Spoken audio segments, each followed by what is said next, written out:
You're listening to the Telltale channel. Don't forget to check me out on all social media: Patreon, Twitter, Teespring, and Etsy. All links can be found in the description or on my website, telltaleatheist.com. Hey, this is Owen. If you're comfortable, leave your first name and state at the sound of the tiny truck backing up. Hey, this is Anella of Arkansas, and I have a question.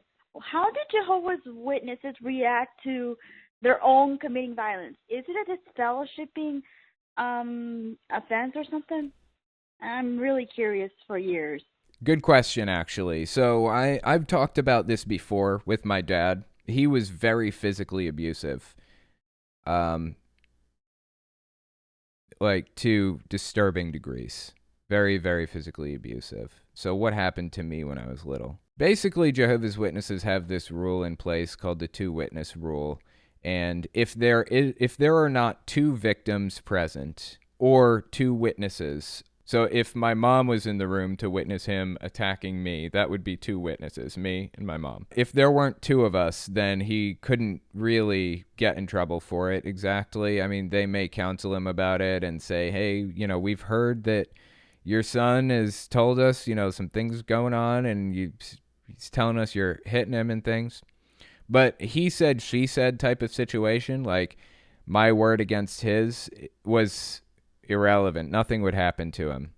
That rule, the two-witness rule, came from the Bible originally. It was designed as a protection for people who were signing contracts, like business contracts and things like that. Like if you're selling a tractor or a donkey or something to somebody, there had to be two witnesses present for that contract signing or it didn't happen. Well, Jehovah's Witnesses kind of took that over and implemented it as like a criminal type of situation. Like if somebody is abusing somebody else in one way or another, there have to be either two victims or two witnesses to the crime for it to be believed, basically. So your question is, how do Jehovah's Witnesses react to violence within the religion? They are extreme pacifists. They don't believe in taking part in war themselves, though they do believe that Jehovah is going to take part in war and kill everybody, and they cheer for that. But they don't. They just don't believe in attacking physically or anything like that generally. So how do they react when somebody is abusive?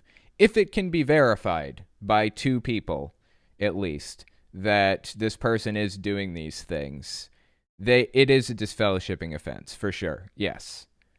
They will get disfellowshipped for that. But before they disfellowship them, typically, they will do their best to try to work the problem out. Like they'll, counsel them and they'll talk to them and try to get their anger under control first.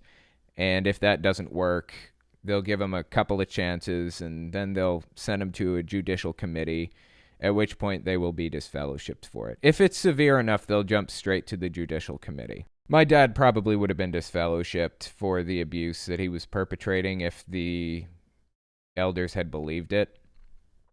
But, that's all in the past anyway, so